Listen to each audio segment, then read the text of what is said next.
नमस्कार मंडळी, मी प्रिया. तुमचं स्वागत आहे पेनफुल डिलाइट्सच्या माझ्या चॅनलवर. आज तुमच्यासाठी घेऊन आले आहे एक अशी रेसिपी जी तुम्ही नक्कीच लहानपणापासून ऐकत आणि खात आला आहात. लापशी. अहो, लापशीचं नाव ऐकताच तुमच्या डोळ्यापुढे काय आले? तुपाचा सुवास, गुळाची गोडी की लहानपणी आजीने दिलेल्या गरमागरम वापरणारी वाटी? कमेंट्समध्ये नक्की सांगा. आज आपण अगदी सोप्या पद्धतीने घरात असलेल्या साहित्यापासून ही पोषक आणि चवदार लापशी करणार आहोत. ही लापशी मऊ आणि दाणेदार कशी बनवायची यासाठी हा व्हिडिओ शेवटपर्यंत नक्की पहा. तर चला मग यासाठी काय साहित्य लागते ते पाहूया. 1 कप लापसी रवा किंवा याला दलिया सुद्धा म्हणतात. 1 कप गूळ, जेवढी लापसी आहे तेवढाच गूळ घेतला आहे. 3 कप पाणी, 2 मोठे चमचे बेदाणे, 2 मोठे चमचे सुके खोबऱ्याचे तुकडे, 2 मोठे चमचे काजू, 2 मोठे चमचे तूप, 5 ते 6 वेलची, 2 मोठे चमचे बदामाचे तुकडे. सर्वात प्रथम गॅसच्या मध्यम आचेवरती 1.5 चमचा तूप घालूया. तूप गरम झाले की त्यामध्ये काजू आणि बदामाचे तुकडे परतवून घेऊया. आता यामध्ये 2 मोठे चमचे बेदाणे घालून चांगले परतवून घेऊया.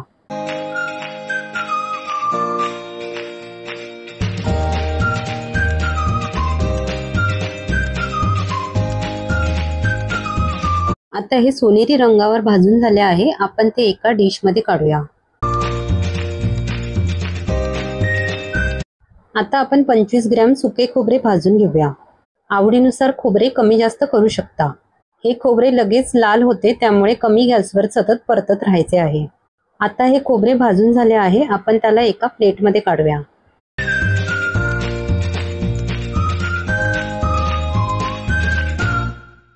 आता ह्याच पॅन मध्ये आपण 1 छोटा चमचा तूप घालूया. आता यामध्ये 1 कप लापसीचा रवा घालून चांगले भाजून घेऊया. मध्यम ते मंद आचेवरती हा रवा भाजून घ्यायचा आहे. हा रवा सतत हलवत राहायचा आहे, त्यामुळे तो एकसारखा भाजेल.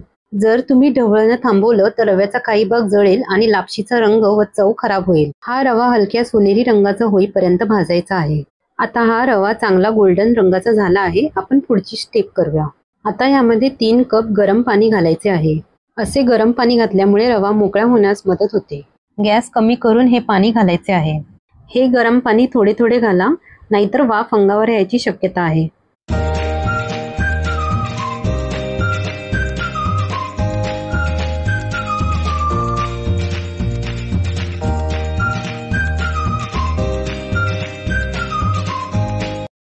आता सतत ढवळत राहायचे आहे, म्हणजे गुठळ्या होणार नाहीत.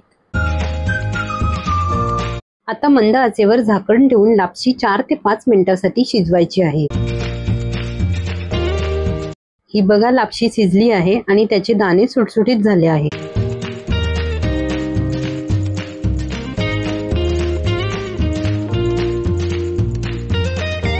जसं आपण भात शिजला आहे की नाही ते चेक करतो, त्याप्रमाणे लापशीचा एक दाणा चेक करायचा आहे. आपली लापशी चांगली शिजली आहे. आता ह्यामध्ये 1 कप गूळ घालूया.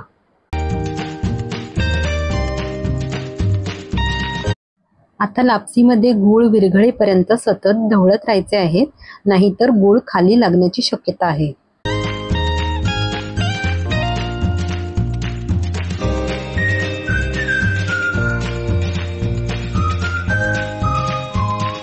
आता झाकण लावून 2 मिनिटांसाठी एक वाफ काढून घेऊया. ही बघा, लापसी अजिबात खाली लागली नाही आहे. लापशी सत्वशील, पवित्र आणि पचायला सोपी असल्याने धार्मिक प्रसंगी प्रसाद म्हणून दिली जाते. आता यामध्ये भाजलेले ड्रायफ्रुट्स आणि सुके खोबरे घालून चांगले परतवून घेऊया. लापसीच्या रव्यामध्ये कार्बोहायड्रेट्स भरपूर प्रमाणात असतात, जे शरीराला लगेच ऊर्जा देतात. लापसी हलकी आणि पचायला सोपी असल्याने लहान मुले, वृद्ध किंवा आजारी व्यक्तींना उपयुक्त आहे. आता यामध्ये पाव चमचा वेलची पावडर टाकूया आणि चांगले ढवळून घेऊया.